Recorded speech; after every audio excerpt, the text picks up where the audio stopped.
The question was asked, do entrepreneurs have bad days? And it was followed by, why doesn't people or why doesn't entrepreneurs talk about like the struggle of being an entrepreneur? We're going to talk about that today. Welcome to the Unstuck Podcast. I'm your host, Drew Carlson. We're going to have a transparent conversation about entrepreneurship and setbacks and things of that nature. While you're at it, go ahead and subscribe so that you can make sure you get all of these episodes that come out. You can help us, help more people, and we can go be great. So I think one of the main reasons why people might feel that entrepreneurs don't have failures is because what they're privy to on like social media. On social media, depending on which day, which time you look at it, people will always make entrepreneurship look super, super glamorous. They'll make entrepreneurship look like it's the next thing to get to the bag, or it's the next thing to show that you can't work for anybody. But most people, honestly, I don't think they're doing that to be oblivious. It's just what's seen more. Because if someone's talking about their failures, you'll probably just scroll past. Now, if it's me and I know the person has success and they're talking about their failures, I'm stopping to listen because there's a lot of value in that, a lot of nuggets, a lot of gems. There's a lot that they're going to be actually showing you so that you don't have to actually go through. Now, in my content coaching group that we have, one thing that I make sure I share with them is these are things that I have done that did not work. And these are things that I do that do work.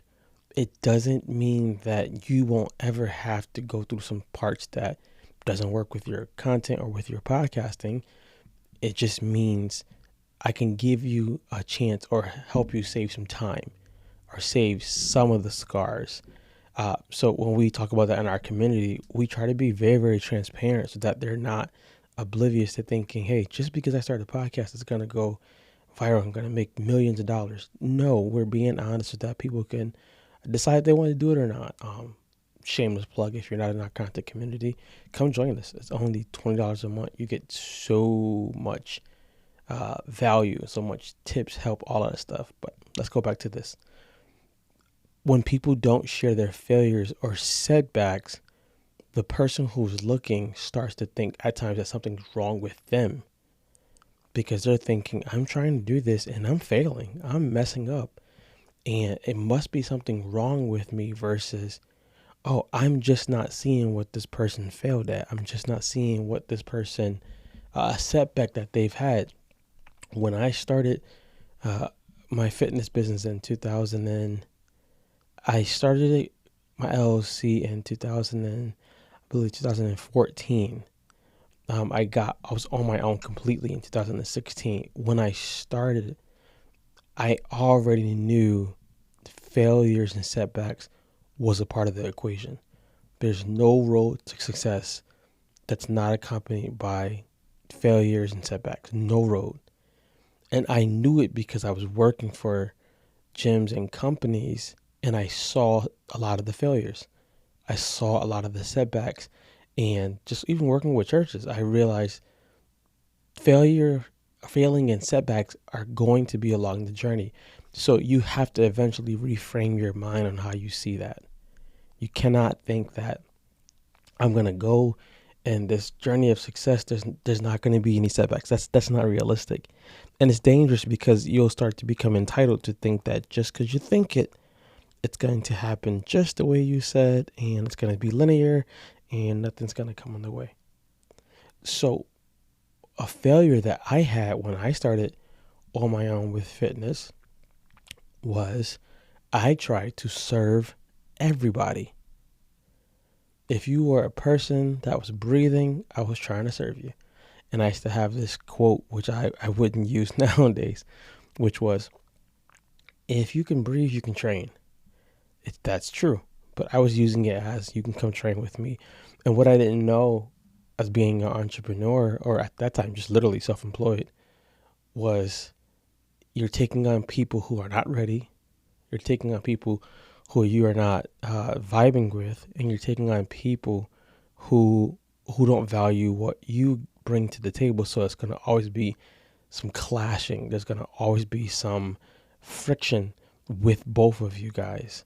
And with that, it drove me up a wall. And for years, I just kept blaming myself versus sitting back and thinking, I could just literally market in a different way and attract different type of clients.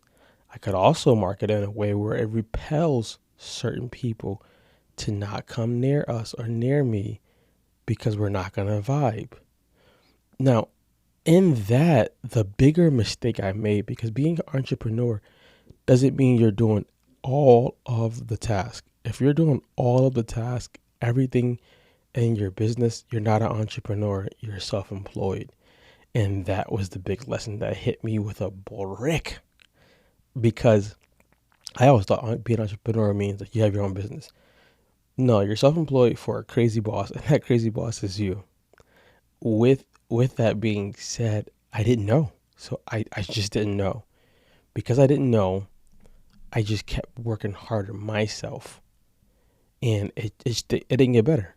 We moved to bigger places, and it was still the same hustle and bustle and grind for pennies. If I could have changed it if I could have changed it when I started, I would have gotten a mentor, and I would have tried to integrate another coach ASAP. Because if I had to do all the coaching, all the programming, all the marketing, all the selling, all the following up, I was literally going to be just working for myself.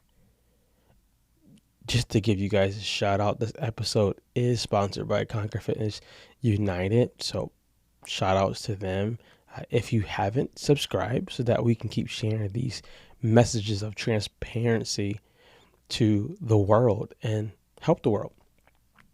I didn't know, so I kept literally being the person who did all the stuff. And then by the time I wanted to bring on another trainer, the people were so used to me that another trainer seemed like I was foolish. And they were like, we're not going to go to that class because it's not you.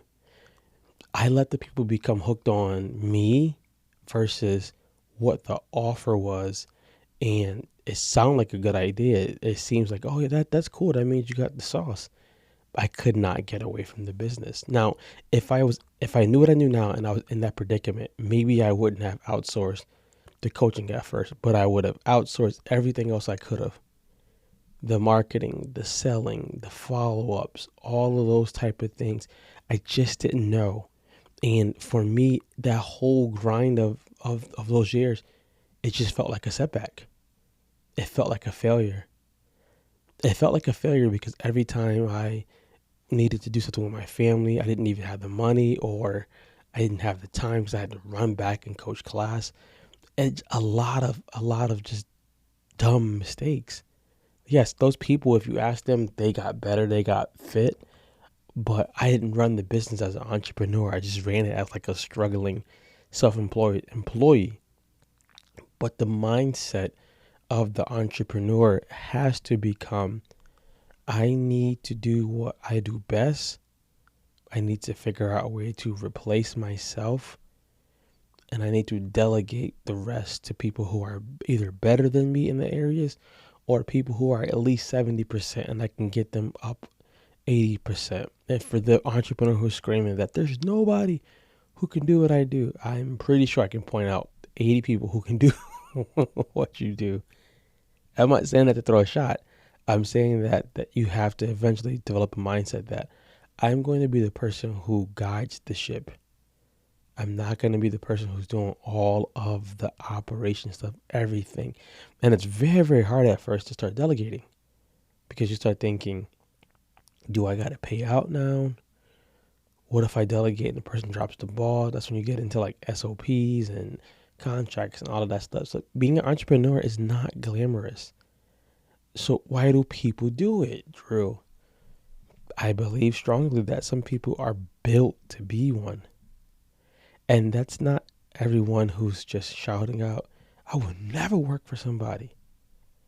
I believe also too, some people have gotten to the point where they're like, I need more freedom in certain areas of my life that I'm not going to get by working the way that I'm working right now for somebody else. And let's just be honest. If you're an entrepreneur or a solopreneur, you could definitely have your own company and have independent contractors and things like that. Justin Welch, one of my favorite entrepreneurs, Dan Coe, and have people, they don't work directly for you under your company, but they're independent contractors that does work for you that you don't have to do, or work that like, I don't have the time to learn this skill, but this person already has the skill set. Let me use them. That's where you get like virtual assistants, graphic designers, media designers, all those type of things. But I believe some people are built to be entrepreneurs. I don't believe everybody should be one. You can, but I don't think everyone should be, because it's always going to be something that you need to adjust to change. You have to work on yourself. Ding, ding, ding, ding. You cannot be a successful entrepreneur for a long time without working on yourself, because who you are shows up in the business. If you have money issues, that shows up in the business. If you have trust issues, that shows up in the business. If you have issues adjusting or pivoting, that's going to show up in the business. So I tell people being an entrepreneur is like being in an MMA fight, or it's actually like being an MMA fighter, mixed martial arts fighter, which means you have to learn different types of crafts. You got to learn how to do jujitsu, stand up fighting, wrestling, all of those things, eating right, resting right. It's what's going to make that MMA fighter efficient on game day, or efficient in general. And being an entrepreneur is the same way. So don't be fooled to think that entrepreneurs don't have setbacks. We do. Don't even be fooled to think that entrepreneurs sometimes wouldn't be like, hey, I feel like hanging it up today. That happens more than you think. And I'm sharing this for the entrepreneur or the person who's becoming an entrepreneur to know failing and setbacks are a part of the equation. It's a part of the cake mix to make the cake. You just have to change your perspective from thinking that failure and setbacks is to take you out. No, it's to show you something. It's to build grit. It's to show you, hey, maybe there's a better way. If I showed all and told all the failures that I had in business and being an entrepreneur, it makes me think about what I do now drastically different. Hey, don't burn out. Hey, don't give everybody everything of yourself.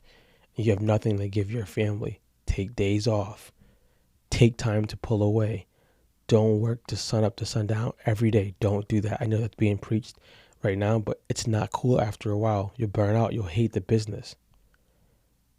With all of that being said, I do want to thank you guys who do come and rock with us here, who subscribe and who help us out. When you subscribe, you allow us to help get the message out to more people. So let me know. Subscribe. If you're listening to the audio version, leave a comment. I love to respond and hear your thoughts on entrepreneurship. Do you think it's worth it? Do you think it's whack? Do you think that people should share more of their setbacks and failures? I believe so. I believe it would be so much better for everybody. But that's me. Thanks for stopping by, guys. Be you. They'll adjust. Peace.